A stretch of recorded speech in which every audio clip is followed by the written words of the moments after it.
KNR channel కి స్వాగతం. Bulletin ముందుగా హెడ్లైన్స్ చూద్దాం.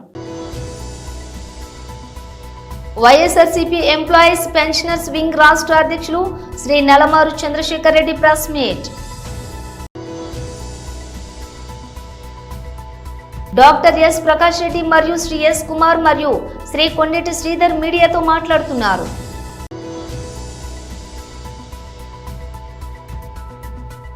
తెలంగాణ భవన్లో బీఆర్ఎస్ నాయకులు ప్రెస్ మీట్.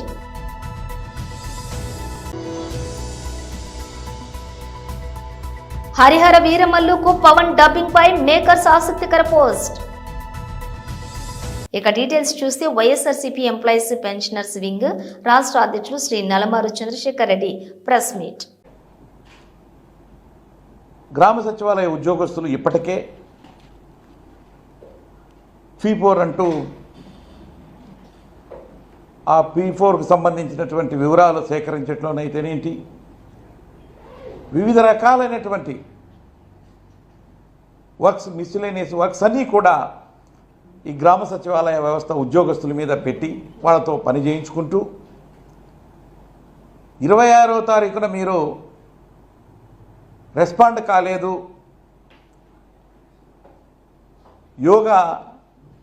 యోగాంధ్ర అనేటువంటి ఏది కార్యక్రమం చేపడుతున్నారో ఆ కార్యక్రమానికి దానికి రెస్పాండ్ కాకుండా మీటింగ్కి రాలేదు, అందువల్ల మీ మీద ఎందుకు చర్యలు తీసుకోకూడదని చెప్పేసి మున్సిపల్ కమిషనర్ గారు వాళ్ళకి మెమో జారీ చేయడం జరిగింది. దాదాపు 40 మంది ఉద్యోగస్తులు, వాళ్ళు అవుట్సోర్సింగ్ కాదు, కాంట్రాక్ట్ కాదు, రెగ్యులర్ ఉద్యోగస్తులు. అయితే ఆఫీసర్లు మరి ప్రభుత్వం దగ్గర మెప్పు తెచ్చుకోవాలనేటువంటి ఉద్దేశంగా చేస్తున్నారో ఏమో, కానీ ఎందుకు ఉద్యోగస్తులు రాలేదు అనేది కూడా ఆలోచించవలసినటువంటి బాధ్యత అధికారుల మీద ఉంది. జాయింట్ కలెక్టర్ చెప్పాడు అని చెప్పేసి మున్సిపల్ కమిషనరు అన్యాయంగా ఆ యొక్క 40 మందికి మెమోలు జారీ చేయడాన్ని నేను తీవ్రంగా మరి ఉద్యోగస్తుల తరఫున ఖండిస్తూ ఉన్నాను. వాళ్ళు ఇప్పటికే వివిధ రకాలైనటువంటి పని ఒత్తిడితో వాళ్ళు ఉంటే, మీరు యోగాంధ్ర అనేటువంటి ఒక పేరుతో యోగాకు సంబంధించి ఆ మీటింగ్కి అటెండ్ కాలేదు, దానికి సంబంధించి రిజిస్ట్రేషన్ ప్రక్రియకి ఏదైతే ఉందో ఆ రిజిస్ట్రేషన్ ప్రక్రియ సరిగ్గా మీరు కోఆపరేట్ చేయలేదని ఇలా వాళ్ళకి మెమోలు భయభ్రాంతులకు గురి చేస్తూ మిమ్మల్ని ఎందుకు చర్యలు తీసుకోకూడదు అనేటువంటి విషయంలో ఆ మెమోలో పొందుపరుస్తూ 48 గంటల లోపల రిప్లై ఇవ్వాలంట. ఏమంతా ఇదనేది అర్థం కావట్లా. అసలు ఎక్కడికి పోతున్నాం మరి ప్రభుత్వం? వీళ్ళు అసలుకి చూస్తూ ఉంటే ఈ రోజున ప్రభుత్వ అధికారులు కూడా మరి కొంతమంది అధికారులు పొలిటికల్ పార్టీస్తో కలిసి పార్టీ కార్యకర్తలాగా ప్రవర్తిస్తున్నారేమో అనేటువంటి అనుమానం కూడా ఈ సందర్భంగా కలుగుతూ ఉంది. డాక్టర్ ఎస్ ప్రకాష్ రెడ్డి మరియు శ్రీ ఎస్ కుమార్ మరియు శ్రీ కొండేటి శ్రీధర్ మీడియాతో మాట్లాడుతున్నారు. మీడియా మిత్రులందరికీ నమస్కారం.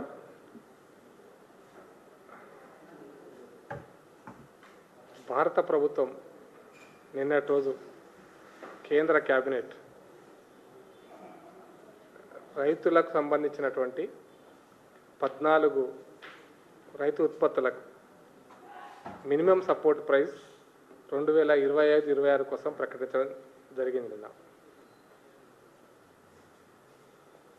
నరేంద్ర మోడీ గారి ప్రభుత్వం అధికారంలోకి వచ్చినప్పటి నుంచి 2014 నుంచి ఈరోజు వరకు 2014 ఎన్నికల సందర్భంగా ఇచ్చినటువంటి వాగ్దానం మేరకు కేంద్ర ప్రభుత్వం 11 సంవత్సరాలుగా రైతుల పాలిట ప్రతి సంవత్సరం వరాలు ఇస్తూనే మొత్తంగా కేంద్ర ప్రభుత్వం రైతు ప్రభుత్వంగా ఈరోజు భారతదేశంలో రైతులందరి యొక్క ఆశీర్వాదాన్ని మన్నలను పొందుతూనే ఉంది. ఇప్పటికి 2 సార్లు అధికారులకు రావడానికి కూడా రైతుల యొక్క ఆశీర్వాదం, రైతుల యొక్క ఓటు, రైతులకు బీజేపీ అండతోటి ఈరోజు భారత ప్రభుత్వం పనిచేస్తుంది. ముఖ్యంగా 2014 ఎన్నికల మేనిఫెస్టోలో భారత ప్రభుత్వం చాలా స్పష్టంగా భారతీయ జనతా పార్టీ భారత ప్రభుత్వం ఏర్పడే కంటే ముందు భారతీయ జనతా పార్టీ చాలా స్పష్టంగా మేము అధికారంలోకి వస్తే రైతుల ఆదాయాన్ని రెట్టింపు చేస్తాం, రైతుల ఆదాయాన్ని ఖచ్చితంగా పెంచుతాం అనేటువంటి లక్ష్యంతో మొదలుపెట్టినాం. ఆ లక్ష్యంలో భాగంగానే రైతుల ఆదాయాన్ని పెంచేటువంటి దాంట్లో భాగంగానే ప్రతి సంవత్సరం రైతుల యొక్క పంటల ఉత్పత్తులను, ముఖ్యంగా 23 ఎంఎస్పి పంటలను, వాటితో పాటు ఎంఎస్పిలో లేనటువంటి పంటలకు కూడా జాతీయ స్థాయిలో రైతులకు లాభసాటి ధర వచ్చే విధంగా, మళ్ళీ గిట్టుబాటు ధర కాదు, చాలా స్పష్టంగా చెప్తాను, లాభసాటి ధర వచ్చే విధంగా భారత ప్రభుత్వం ప్రయత్నం చేస్తుంది. దాంట్లో చాలా స్పష్టంగా చెప్పడం జరిగింది. భారతీయ జనతా పార్టీ ఎలక్షన్స్ మేనిఫెస్టోలో రైతుల యొక్క ఉత్పత్తిని అందరూ మీరు 50% అయ్యిందానాయా, ఎంఎస్పి పంచితేనే 50% కాదనేటువంటి అభిప్రాయంతో ఉన్నారు. అది కాకుండా భారతీయ జనతా పార్టీ చాలా స్పష్టంగా ఒక విషయం చెప్పింది. రైతుల యొక్క పెట్టుబడి ఖర్చులు తగ్గించటం, అదేవిధంగా ప్రతి ఎకరానికి వచ్చేటువంటి ఉత్పత్తిని పెంచటం, దాని తర్వాత పండే పంటకు లాభసాటి ధర ఇవ్వటం. ఆ లాభసాటి ధర ఇవ్వటంలో భాగంగానే ప్రతి సంవత్సరం మినిమం సపోర్ట్ ప్రైస్ ఎంఎస్పిలో ఉన్నటువంటి 23 ఉత్పత్తులకు కాకుండా మిగతా వాటికి కూడా ఇవన్నీ కూడా లాభసాటి ధర ఏ విధంగా వచ్చే విధంగా, అది మిర్చి కావచ్చు, మిగతా పంటలు ఏవైనా ఉంటే వాటన్నిటికి కూడా లాభసాటి ధర వచ్చే విధంగా భారత ప్రభుత్వం ప్రయత్నం చేస్తుంది. నిన్నటి రోజున భారత ప్రభుత్వం వరికి 69 రూపాయలు పెంచింది, అదేవిధంగా పత్తికి 501 రూపాయలు పెంచింది, మిగతా శనగలు, పెసర్లు, కందులు వాటికి కూడా 450 రూపాయలు, అదేవిధంగా పెసర్లకి 86 రూపాయలు విధంగా ధర పెంచుతూ వచ్చింది. సుమారుగా 2013-14ను పోల్చుకుంటే ఈ 11 సంవత్సరాలలో వరికి 13-14లో 1300 రూపాయలు ఉంటే ఈ రోజున 2369 రూపాయలు మొదటి రకానికి, 2389 రూపాయలు రెండో రకానికి, సుమారుగా 81% అప్పటికి ఇప్పటి కంపేర్ చేసుకుంటే ఎంఎస్పి యొక్క ధర పెంచడం జరిగింది. వీటితో పాటు జొన్నలు, రాగులు, మొక్కజొన్న వీటన్నిటికి కూడా అప్పుడు 2400 రూపాయలు ఉన్న మొక్కజొన్న ఇప్పుడు 2400 1310 రూపాయలు ఉన్న మొక్కజొన్న ఇప్పుడు 2400 పెరిగింది. తెలంగాణ భవన్లో బీఆర్ఎస్ నాయకులు ప్రెస్ మీట్ సత్కారం చేస్తూ మాట్లాడిన విషయంలో మీ ముందుకు రావడం జరిగింది. దాదాపుగా 34 మంది ఎంబీబీఎస్ స్టూడెంట్స్కి, ఐఐటి నీట్లో 88 మంది స్టూడెంట్స్, మిగతా ఒక 162 మంది, ఒక 20 వీళ్ళందరికీ కూడా కంగ్రాట్స్ చెప్తా ఉన్నాను. ఎంబీబీఎస్లో సీట్ సాధించిన స్టూడెంట్స్కి, నీట్లో సాధించిన స్టూడెంట్స్కి, ఐఐటీలో సాధించిన స్టూడెంట్స్ అందరికీ కూడా బీఆర్ఎస్ పార్టీ తరఫున కంగ్రాచులేషన్స్. కేసీఆర్ గారు ఏ ఆలోచనతోనైతే ఈ గురుకులాలు పెట్టున్నారో, పేదింటి బిడ్డలు మంచి ఉన్నత స్థితిలోకి రావాలని, మంచి మంచి కోర్సులలో జాయిన్ కావాలని ఏ ఉద్దేశంతో గురుకులాలు పెట్టారో ఆ ఫలితాలు సాధించిన దిశగా అడుగులు వేస్తున్న సందర్భంలో నిన్న గౌరవ ముఖ్యమంత్రి రేవంత్ రెడ్డి గారితో సన్మానం అందుకున్న విద్యార్థులందరికీ కూడా అభినందనలు తెలియజేస్తా ఉన్నాను. ఇదే కాదు, 10 సంవత్సరాలలో ఏం చేస్తారని మాట్లాడున్నాను నేను. ముఖ్యమంత్రి గారు ఒక గురుకులాలలోనే దాదాపుగా 10 సంవత్సరాలలో స్టూడెంట్స్ అందరు అచీవ్ అయిన స్టూడెంట్స్ దాదాపుగా 6652 మంది స్టూడెంట్స్ ఎంబీబీఎస్లో కానీ, నీట్లో కానీ, ఐఐఎంలో కానీ, అదేవిధంగా మిగతా సెంట్రల్ యూనివర్సిటీ, బీడీఎస్, జేఎన్ఎన్ ఇవన్నిట్లో కూడా అడ్మిషన్స్ సాధించి social welfare, tribal welfare, minority welfare, BC welfare, KGBV, model schools వీళ్ళందరూ కూడా 10 సంవత్సరాల్లో దాదాపుగా 652 మంది ఉన్నతి సాధించారు. నిజంగా చాలా సంతోషం అనిపించింది. ఇంత పెద్ద పెద్ద ఇన్స్టిట్యూషన్స్లో గ్రామీణ స్థాయి నుండి వచ్చిన విద్యార్థులు అడ్మిషన్స్ తీసుకోవడం అనేది సంతోషం అనిపిస్తుంది. అదేవిధంగా దాదాపు 1200 మంది పైచిల్కు స్టూడెంట్స్ పెద్ద పెద్ద కంపెనీలలో ఉద్యోగాలు సాధించారు 10 సంవత్సరాలలో. ఐఐటి బాసర్లో అయితే దాదాపుగా 220 మందికి ప్రభుత్వ ఉద్యోగాలే రావడం జరిగింది. ఇట్లా చెప్పుకుంటూ పోతే చాలా ఉన్నాయి. కేసీఆర్ గారు చేసిన చర్యలతో ఫలితాలు ఏ విధంగా సాధించారు, కేసీఆర్ తీసుకున్న నిర్ణయంతో అనేది చాలా ఉన్నాయి. ఇదే సోషల్ వెల్ఫేర్లో సాధించిన మార్పు ఏదైతే ఉందో దాన్ని హార్వర్డ్ యూనివర్సిటీలో ఒక కేస్ స్టడీస్గా తీసుకోవడం జరిగింది ఆ రోజు. అదే కేసీఆర్ గారు విద్యలో ఎలాంటి మార్పులు తీసుకొచ్చారనే దానికి అదొక నిదర్శనం మాత్రం.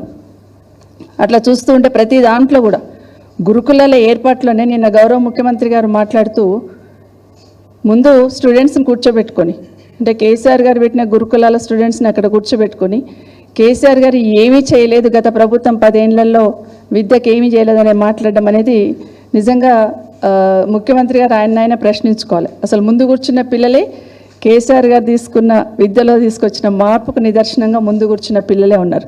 వాళ్ళకి ల్యాప్టాప్ ఇవ్వాలని కూడా అప్పుడు తీసుకున్న నిర్ణయమే. ఆ రోజు 1200 గురుకులాల ఏర్పాటు కానీ, 1340 జూనియర్ కాలేజీలు, ఒక 85 డిగ్రీ కాలేజీలు, 5 లా కాలేజీలు, అందులో ఎస్సీ ఎస్టీ వాళ్ళకే గురుకులాల్లో లా కాలేజ్ పెట్టున్నాం. పీజీ కాలేజీలో ఒక 5 పెట్టడం జరిగింది. ఇంజనీరింగ్ కాలేజీలు తీసుకోవడం జరిగింది. ఇవన్నీ కూడా అగ్రికల్చర్ బీఎస్సీ తీసుకున్నాం. దేశంలో ఎక్కలేని విధంగా గురుకులాలు అంటే రెసిడెన్షియల్ పెడుతూ ఇలాంటివి పెట్టడం అనేది ఫస్ట్ టైం పెట్టడం మన తెలంగాణలో. పవర్ స్టార్ పవన్ కళ్యాణ్ నటిస్తున్న తాజా చిత్రం హరిహర వీరమల్లు వచ్చే నెల 12న ఈ మూవీ ప్రేక్షకుల ముందుకు రానుంది. ఇందులో భాగంగా పవన్ తన పాత్రకు సంబంధించిన డబ్బింగ్ ను పూర్తి చేసినట్లు మేకర్స్ ప్రకటించారు. తన బిజీ షెడ్యూల్లోనూ రాత్రి 10 గంటలకు డబ్బింగ్ మొదలుపెట్టి 4 గంటల్లోనే పూర్తి చేసినట్లు వెల్లడించారు. డబ్బింగ్ కు సంబంధించిన ఫోటోలను అభిమానులతో పంచుకున్నారు. పవర్ స్మార్ట్ కి సిద్ధంగా ఉండండి, జూన్ 12న సినిమా థియేటర్లలో కలుద్దాం అంటూ రాసుకొచ్చాడు. ఇక ఈ చిత్రాన్ని 2 పార్టులుగా తెరకెక్కించుచుండగా ఫస్ట్ పార్ట్ హరిహర వీరమల్లు, అలాగే స్వాడ్ వర్సెస్ స్పిరిట్ పేరుతోటి జూన్ 12న విడుదలవుతుంది. పవన్ సరసన హీరోయిన్ గా నిధి అగర్వాల్ నటించగా అనుపమ్ ఖేర్, బాబీ డియోల్, నోరా ఫతేహి, విక్రమ్ జిత్, జిషుసేన్ గుప్తా, సునీల్, నాజర్, కబీర్ సింగ్, సుబ్బరాజు తదితరులు ఇతర కీలక పాత్రలు పోషించారు. ప్రముఖ నిర్మాత ఎంఎం రత్నం సమర్పణలో మెగా సూర్య ప్రొడక్షన్స్ బ్యానర్ పై ఏ దయాకర్ రావు ఈ మూవీని నిర్మిస్తున్నారు. క్రిష్ జాగర్లమూడి, జ్యోతికృష్ణ దర్శకత్వం వహించిన ఈ చిత్రానికి ఆస్కార్ విజేత ఎంఎం కీరవాణి సంగీతం అందించారు. ఈ పీరియాడిక్ యాక్షన్ డ్రామా నుంచి ఇప్పటికే విడుదలైన మాట వినాలి, కొల్లగొట్టి నాదిరో, అసురా హనుసనం పాటలతోటి పాటు బుధవారం విడుదలైన తారా తారా, నా కళ్ళు వెన్నెల పూత, నా ఒళ్ళు శ్రోతులను విశేషంగా ఆకట్టుకుంటున్నాయి. బీఆర్ఎస్ పార్టీలో దయ్యాలను పెంచి పోషించింది కేసీఆర్ అని దయ్యాల లీడర్ కేసీఆర్ అని రాష్ట్ర ఎక్సైజ్ శాఖ మంత్రి జూపల్లి కృష్ణారావు అన్నారు. గురువారం జిల్లా కేంద్రంలోని కింగ్స్ కన్వెన్షన్ హాల్లో నిర్వహించిన కామారెడ్డి నియోజకవర్గం కాంగ్రెస్ కార్యకర్తల విస్తృత స్థాయి సమావేశంలో మంత్రి పాల్గొన్నారు. ఈ సందర్భంగా మంత్రి మాట్లాడుతూ తెలంగాణ రాష్ట్రాన్ని కేసీఆర్ అప్పుల ఊబిలకు నెట్టారని, ఆ అప్పులకు ప్రతి నెల ఈ ప్రభుత్వం వడ్డీ కడుతోందన్నారు. అయినా ప్రభుత్వ పథకాలను ఆపకుండా నిరంతరంగా అమలు చేస్తున్నామని తెలిపారు. బీఆర్ఎస్ లో దయ్యాలను పెంచి పోషించింది కేసీఆర్ఏనని, కేసీఆర్ కూతురు కవిత చెప్పిన దాంట్లో అబద్ధం ఏమీ లేదన్నారు. ఉగ్రవాదంపై కేంద్ర ప్రభుత్వం ఆపరేషన్ సింధూర్ చేపట్టడాన్ని కాంగ్రెస్ పార్టీ స్వాగతించిందని, అమెరికా మాట విని మధ్యలోని ఆపరేషన్ సింధూర్ ఆపడం సరికాదని తెలిపారు. నాడు ఇందిరాగాంధీ ఉగ్రవాదంపై ఉక్కుపాదం మోపిందని, యుద్ధం ఆపడానికి అమెరికా రాయబారం చేస్తే అంతర్గత విషయాల్లో జోక్యం చేసుకోవద్దని చెప్పారని గుర్తు చేశారు. కామారెడ్డి, ఎల్లారెడ్డి నియోజకవర్గాలకు సాగునీరు అందించే ప్యాకేజీ 22 పనులను ప్రభుత్వం పూర్తి చేస్తుందన్నారు. భూసేకరణ నిధుల కోసం ఇరిగేషన్ మంత్రిని షబ్బీర్ అలీ కలిసి విన్నవించారని తెలిపారు. వచ్చే స్థానిక సంస్థల ఎన్నికల్లో కాంగ్రెస్ కార్యకర్తలు గెలుపు దిశగా కృషి చేయాలని, 70 నుంచి 80% సీట్లు కైవసం చేసుకోవాలని సూచించారు. ఈ సమావేశంలో ప్రభుత్వ సలహాదారు షబ్బీర్ అలీ, డీసీసీ అధ్యక్షులు కైలాస్ శ్రీనివాసరావు, జిల్లా నియోజకవర్గం మండల నాయకులు, కార్యకర్తలు పాల్గొన్నారు.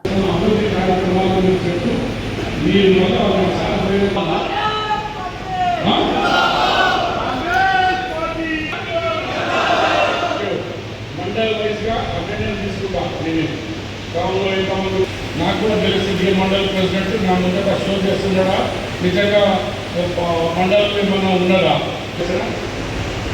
నాకేమి నాకు నిజంగా ఉంది ఆఫీసర్గా. కానీ ఈ భూమి మీద పుట్టిన ఈ భూమి గ్రామాలకు ఓటు వేసిన, సూర్యుడు చేసిన, కరెంట్ కట్టిస్తే ఇవన్నీ కూడా ఎన్నో కార్యక్రమాలు కాంగ్రెస్ పార్టీ చేసింది. ఆనాడు ఇందిరాగాంధీ కూడా ఎంతమందితో ప్లాట్ కావచ్చు, ఇల్లు కట్టడం కావచ్చు, పెద్దగా కట్టలేదు. అయినా కూడా 65 సంవత్సరాలు రాష్ట్రంలో కేవలం 65,000. ఈ 65,000 కోట్లు 80 పైసల వడ్డీ కొట్టు నెలకు 650 కోట్ల రూపాయలు ప్రభుత్వం. మనం ఏదైతే అప్పు తెచ్చుకుంటామో, ప్రజలు అప్పు తెచ్చుకుంటారో ప్రభుత్వం కూడా బ్యాంకుల ద్వారా, రిజర్వ్ బ్యాంక్ ద్వారా, ప్రపంచ బ్యాంక్ ద్వారా రూపాయలు అప్పు తెచ్చుకుంది. ఈ 85 రూపాయలు వడ్డీ అంటే నెలకు 6,50 కోట్లు వడ్డీ కట్టాలి. సంవత్సరానికి అయితే మహా 6,000 కోట్లు 7,000 కోట్లు వడ్డీ.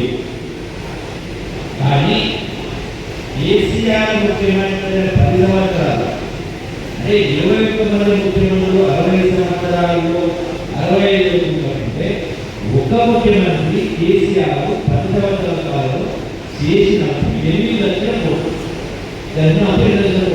ఈ 8 లక్షల కోట్లలో పాత 60,000 చేస్తే సుమారు 7 లక్షల కోట్లు.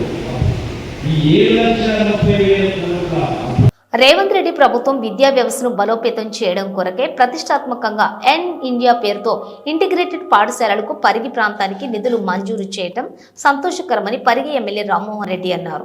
ఈ సందర్భంగా విలేకరుల సమావేశంలో మాట్లాడుతూ గ్లోబల్ విద్యార్థులను తయారు చేయడం కొరకే పరిగి నియోజకవర్గంలో 200 కోట్ల నిధులతో ఇంటిగ్రేటెడ్ పాఠశాల ఏర్పాటు చేయబోతున్నామని, భవిష్యత్తులో విద్యారణ్య పూరి ప్రాంతం విద్యాలయాలకు హబ్గా మారబోతుందని తెలిపారు. 20 ఎకరాల్లో నిర్మించబోయే ఈ పాఠశాల పేద విద్యార్థులకు ఎంతగానో ఉపయోగపడుతుందని తెలిపారు. తెలంగాణ రాష్ట్ర వ్యాప్తంగా ఇంటిగ్రేటెడ్ స్కూల్స్ ఏర్పాటు చేయడం జరుగుతుంది. నిన్ననే పరిగి నియోజకవర్గానికి 200 కోట్ల రూపాయలతో ఎస్సీలకు, ఎస్టీలకు, బీసీలకు, మైనార్టీలకు ప్రత్యేకమైనటువంటి రెసిడెన్షియల్ స్కూల్స్ మన పరిగిలో విద్యారణ్యపురి అంటే మనం తుంగులగడ్డ అంటాం.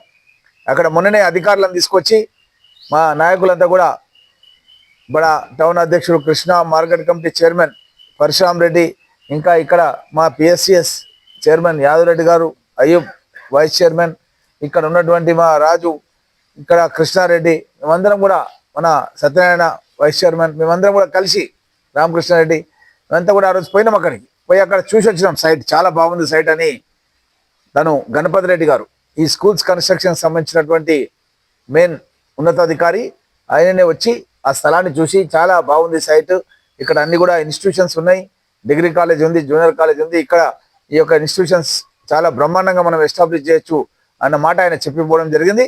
దాని ప్రకారం మనకు గౌరవ ముఖ్యమంత్రి గారు మన పరిగికి ఇంటిగ్రేటెడ్ స్కూల్ ఇవ్వడం మూలంగా సమాజంలో ఉన్నటువంటి వివిధ క్యాస్ట్లకు సంబంధించినటువంటి స్టూడెంట్స్ అంతా కూడా ఒకే ప్రదేశంలో ఒకే ప్రాంగణంలో పక్కపక్కన ఉండడం మూలంగా వారి మధ్య మంచి అవగాహన ఏర్పడి వాళ్ళు ఒక ఫ్రెండ్షిప్ కానీ స్పోర్ట్స్ కానీ వాళ్ళ భవిష్యత్తు లోపల ఎదగడానికి ఒక మంచి అవకాశం ఏర్పడే విధంగా ఈ 200 కోట్ల రూపాయలతో ఈ యొక్క ఇంటర్నేషనల్ మన ఇంటిగ్రేటెడ్ స్కూల్ అన్నది మన ప్రాంతానికి రావడం చాలా సంతోషదాయకం.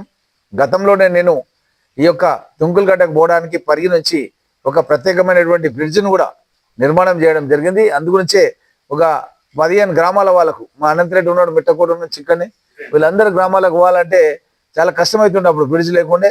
ఇప్పుడు మా అందరు కూడా ఈ యొక్క బ్రిడ్జ్ వేసినందుకు ప్రయాణం చేయడానికి అవకాశం ఏర్పడుతుంది. ఈ స్కూల్ లోపల ఇంటిగ్రేటెడ్ స్కూల్ లోపల పరిగే కాదు, మా యొక్క దోమ మండల అధ్యక్షుడు కూడా ఉన్నాడు విజయ్ కుమార్ రెడ్డి గారు, ఇంకా ఇతర. రైతు రాజ్యం అని చెప్పుకునే కాంగ్రెస్ ప్రభుత్వం రైతులను అన్నింట్లో నట్టేట ముంచింది. రామారెడ్డి మండలం బీఆర్ఎస్ నాయకుల సమావేశం. కామారెడ్డి జిల్లా బీఆర్ఎస్ పార్టీ రామారెడ్డి మండలం ప్రధాన కార్యదర్శి బుచ్చిరెడ్డి ఆధ్వర్యంలో విలేకరుల సమావేశంలో మాజీ ఎంపీపీ దశరథ్ రెడ్డి, మాజీ మార్కెట్ కమిటీ డైరెక్టర్ పడిగేల శ్రీనివాస్తో కలిసి మాట్లాడటం జరిగింది. చెంతకు చేరదామని వచ్చి ఇవాళ తెలంగాణ ప్రజలను నట్టేట ముంచిన వైనం కనిపిస్తుంది. ఏదో సాధిస్తాం అని చెప్పేసి కేసీఆర్ గారి మీద, తెలంగాణ రాష్ట్రం మొట్టమొదటి ప్రభుత్వం మీద అసత్య ప్రచారాలు చేసి ఇవాళ ఓట్లు దండుకొని తీరా గద్దెనెక్కినాక చూస్తే ఇవాళ నట్టేట ముంచినటువంటి రేవంత్ రెడ్డి ప్రభుత్వం రైతులకు అరిగోస, వాళ్ళు వరి పండిస్తే వాళ్ళ అరిగోస చూడడం జరుగుతుంది. గతంలో వడ్లు కోసుడు ఆలస్యం లేదు, కళ్ళాలను ఏర్పాటు చేసేసి ఇవాళ ధాన్యం తొందరగా వచ్చినట్టు లారీలను ఎగుమతి చేసేది ఇవాళ కేసీఆర్ గారి ప్రభుత్వం. కానీ రేవంత్ రెడ్డి ప్రభుత్వం కోసినాక 15-20 రోజులు కళ్ళాల దగ్గరనే ఎదురు చూసే పరిస్థితి. ఇవాళ ఆ తీసుకుపోయిన ధాన్యానికి కూడా 15 రోజులు 20 రోజులకు పైసలు పంపించడం, తర్వాత బోనస్ ఇస్తాము సన్న రకానికి అని చెప్పేసి ప్రగల్భాలు వలుపుతూ ఇప్పటికీ నాట్లేసే టైం వచ్చినా కానీ ఇంకా బోనస్ రాని పరిస్థితి. మరి అలా రైతులు ఎదురు చూస్తూ ఉన్నారు ఆ పండించిన పంటకు ఇప్పటిదాకా బోనస్ ఎప్పుడు వస్తుందో అని చెప్పేసి. అలాగే ఇవాళ నాట్ల సీజన్ స్టార్ట్ అయింది. మరి ఇప్పటికీ కూడా సరియగు సేంద్రియ ఎరువులు అందుబాటులో లేవు. మరి కేసీఆర్ గారి ప్రభుత్వం వరి కోతలు ఎప్పుడైతే మొదలైతాయో అప్పుడే వచ్చే నాట్ల కోసం ఎరువులను సిద్ధం చేసేది. ఏ ఒక్క రోజు కూడా 10 సంవత్సరాల పాలనలో లైన్లు కట్టిన దాఖలా లేవు. ఇవాళ ఎరువుల కోసం ఎదురు చూసే పరిస్థితి లేదు. ఎరువులు ఎప్పుడు వస్తాయో అని కాదు, ఎరువులు తీసుకొని చల్లుదామని డైరెక్ట్ నేరుగా రైతులు సొసైటీ వద్ద తీసుకొని వెళ్ళిపోతుండే. మరి ఇవాళ మళ్ళా చూస్తే 10 ఏళ్ళు వెనుక కాదు, మళ్ళా రాజశేఖర రెడ్డి ప్రభుత్వం రోజులు గుర్తుకొచ్చేటట్టు చేస్తుండే రేవంత్ రెడ్డి గారు. ఇవాళ గదే చెప్పుల లైను, మళ్ళా అదే కుస్తీల పోటీ. రామారెడ్డి బులెటిన్ ముగించే ముందు హెడ్లైన్స్ మరోసారి. వైఎస్ఆర్సీపీ ఎంప్లాయీస్ పెన్షనర్స్ వింగ్ రాష్ట్ర అధ్యక్షులు Shri Nalamaru Chandrashekar Reddy press meet. Doctor S Prakash Reddy మరియు శ్రీ ఎస్ కుమార్ మరియు శ్రీ కొండేటి శ్రీధర్ మీడియాతో మాట్లాడుతున్నారు.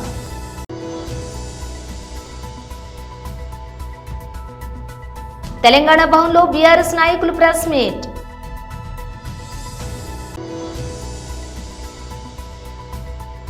హరిహర వీరమల్లుకు పవన్ డబ్బింగ్ పై మేకర్స్ ఆసక్తికర పోస్ట్. ఇవి బులెటిన్ విశేషాలు. మరో బులెటిన్ తో మళ్ళీ కలుద్దాం.